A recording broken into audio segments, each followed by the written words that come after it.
उत्तर प्रदेश के बरेली में प्रधानी चुनाव में बिरादरी के लोगों से सहयोग न मिलने से हुई करारी हार के बाद प्रधान प्रत्याशी ने धर्म परिवर्तन का ऐलान कर दिया। इसकी जानकारी मिलते ही बीजेपी नेता उनके घर पहुंचे और घंटों पंचायत चली। साथ ही बीजेपी नेता ने केंद्रीय मंत्री संतोष गंगवार से प्रधान प्रत्याशी की फोन पर बात कराई और आगे उनका सहयोग करने की बात कही, जिसके बाद सुरेश गंगवार ने धर्म परिवर्तन करने का फैसला बदल दिया। सुरेश गंगवार ने बताया, जब पंचायत चुनाव आया तो गांव के लोगों ने उन्हें चुनाव लड़ने के लिए कहा था, साथ ही मिलकर सहयोग करने की बात कही थी। चुनाव हारने के बाद अब बिरादरी के लोग उनका मजाक उड़ाते हैं।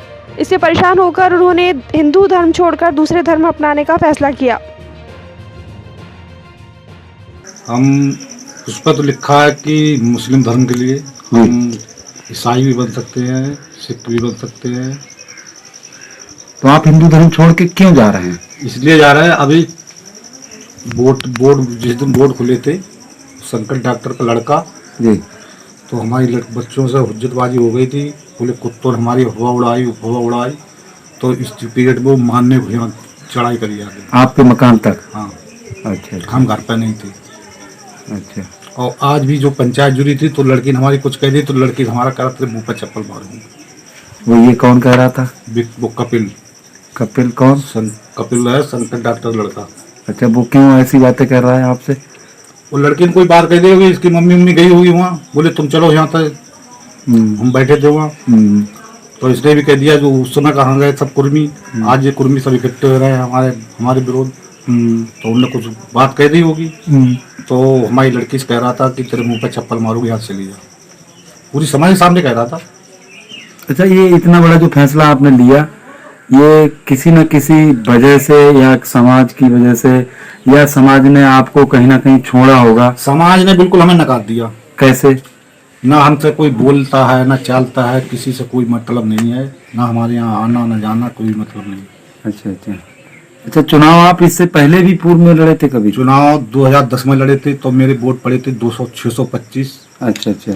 जब मैं पहली बार किसी को जानता ही नहीं था, बाहर रहता था। तो कितने मतों से आप पहली बार आ रहे थे? ऐसे ही रहे थे 225 वोटों से। अच्छा। दूसरे नंबर पर रहे थे। अच्छा, फिर दूसरी बार 2010 में? 2010 में इन्हीं हमारे घर वालों ने मना कर दिया। बोले अब की कश्यप को लड़ा दो, अब की तुम मन लड़ो। अच्छा। हमारा भी स्वास्थ्य थोड़ा सही भी नहीं था। अच्छा। तो हम मान गए थे, बोले अब की साल तुम्हें लड़ा देंगे। तो अब की हमने प्रयास करा, सब लोगों को 3-4 बार हमने अपने परिवार में इकट्ठा करा। सब लोगों ने कहा हाँ ठीक है, लड़ाएंगे। और ऐन मौके पाके इन लोगों ने हमारी ऐसी हवा उड़ाई कि वो बैठ गए, वो फारूक से मिल गए, जाके ये करा वो करा। अच्छा। तो पैसा वैसा ले लिया, ऐसी कोई स्थिति पैदा नहीं हुई। इस बार आपको कितने मत मिले? 43 मात्र। इसका मतलब देखो, इसका मतलब आपके परिवार ने, खानदान ने, हाँ, किसी ने साथ नहीं दिया। अच्छा, इसी वजह से कि जब हमारा कोई साथ नहीं दे रहा तो हम भी दूसरे समाज को अपनाएंगे। अच्छा। हम पर कोई जोर दबाव नहीं किसी का। अच्छा। आप अपनी स्वेच्छा से जा रहे हैं? हाँ, अपनी स्वेच्छा जा रहे हैं, क्योंकि आपको ये लग रहा है कि हिंदू समाज के लोग हमारी आसपास के कहीं मदद, हमारी हेल्प नहीं है। अच्छा, हेल्प नहीं कर रहे हैं, इस वजह से आप ये हम अपनी मर्जी से धर्म परिवर्तन करना। बरेली जनपद के तहसील नवाबगंज के ग्राम ठिरिया बन्नूजान निवासी श्री सुरेश गंगवार जी के धर्म परिवर्तन करने की हमको सोशल मीडिया के माध्यम से जानकारी हुई और गांव जाके पता लगा, उनके घर जाके, कि प्रधानी का चुनाव हारने के कारण उनके परिवार ने, उनके कुनबे ने, उनके गांव वालों ने उनका साथ नहीं दिया। उस बात से व्यथित होकर उन्होंने हिंदू धर्म छोड़ने की बात का ऐलान अखबार और सोशल मीडिया में कर दिया। हम लोग उनके गांव पहुंचे, उन्हें समझाया और उनको उसके दुष्परिणाम बताए।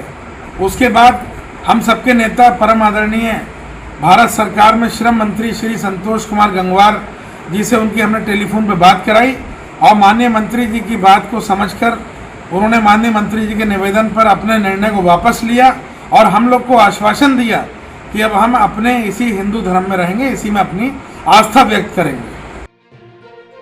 बरेली में बारादरी थाना क्षेत्र के पनवड़िया में मोबाइल दिखाकर चिढ़ाने को लेकर दो समुदायों में मारपीट हुई और जमकर पथराव हुआ। सलीम ने बताया कि उनका बेटा आरिश मंगलवार की रात ठेले पर सामान लेने जा रहा था। इसी बीच वहीं के रहने वाले राहुल ने उसे अपना मोबाइल दिखाते हुए चिढ़ाना शुरू कर दिया। विरोध पर राहुल ने उसके साथ गाली गलौज शुरू कर दी। सलीम का आरोप है कि देर रात राहुल, उसका भाई गौरव और साथी बिल्ला आरिश के घर पर पहुँच गए और गाली गलौज शुरू कर दी। हंगामा बढ़ता देख दोनों पक्ष के लोग जुट गए और एक दूसरे के साथ मारपीट करते हुए पथराव कर दिया। मारपीट में आरिश लहूलुहान हो गया। पुलिस के पहुंचने पर आरोपी वहां से फरार हो गए। पीड़ित पक्ष की शिकायत पर पुलिस ने 4 लोगों के खिलाफ गंभीर धाराओं में मुकदमा दर्ज किया है। उनकी तलाश की जा रही है।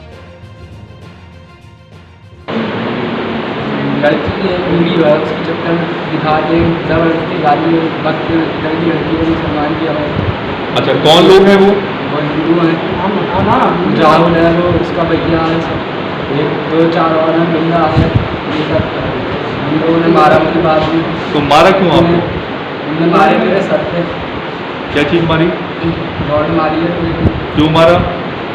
पापा को मार रहे थे, मैंने बचाया तो नहीं मारा। तो पापा क्यों मार रहे थे?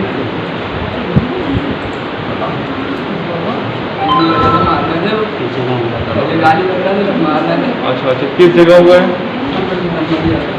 बताओ भी हुआ है? पनवड़िया कहाँ पड़ता है, किस जगह? कौन से थाने का मामला है? कौन से थाने का मामला है? मेरा बेटा आज ये जगह पनवड़िया का बाद मेला लगता है, स्वामी का हुआ गया जी। ये वहाँ को खा रहा था स्वामी। तो ये हर दर में एक दिन नहीं, कम से कम 6-7 दफा मैं तहरीरें भी दी है, पुलिस थाना भी हुआ है कई लोगों का। ये मुसलमानों को छोटे छोटे बच्चों को जब तक ये कहता है कि मुसलमानों के साथ जाएगा करो, उसको मौजूदा उस तक वीडियो है उसके पास, प्रशासन की नज़र में है ये पहले से ही। और लड़की उसकी मर्जी से है वीडियो, हम किसी को नजर नहीं देंगे। लेकिन आज इसके भैया ने उसने मेरे बेटे को भेज दिया, वही बड़ी बैठा हुआ था। बेटे को इसलिए मारा क्योंकि इन्हें मुझसे शिकायत करी। मैंने जाकर बात की, मैंने कहा यार तू लड़ लो बच्चे होगा, तुम आ कर। तो कहने लगा सरकार हमारी, हमारा कौन गया उधर। हाँ, तो मैं जब तक मैं आया तो मेरे बेटे को बहुत मारा नहीं। इसमें ये तक अलावा राहुल गुप्ता का और गौरव गुप्ता और ये बिल्ला, अट्टू और अंजी। उत्तर प्रदेश के बरेली जिले में बढ़ते संक्रमण को देखते हुए लॉकडाउन में कोई छूट नहीं दी गई है। फिर भी किला थाना क्षेत्र के लोग बेवजह घूमते नजर आए। लॉकडाउन का उल्लंघन करने वालों पर आज प्रशासन सख्त नजर आया। भीड़ भाड़ वाले इलाकों में पुलिस की सख्ती दिखाई दी। नियमों का सख्ती से पालन कराया गया। बिना मास्क घूमने वालों के चालान भी काटे गए। नागरिक सुरक्षा कोर सिविल लाइंस प्रभाग के बिहारीपुर पोस्ट में कोरोना महामारी के मद्देनजर चलाए गए जन जागरूकता अभियान के तहत लोगों को कोरोना महामारी से बचाव के तरीके बताएं तथा टीकाकरण कराने के लिए जागरूक किया। बिना मास्क घूम रहे लोगों को मास्क वितरित किए। सेक्टर वार्डन ने साउंड सिस्टम के द्वारा कोरोना गीत गाकर टीकाकरण का प्रचार कर लोगों को जागरूक किया।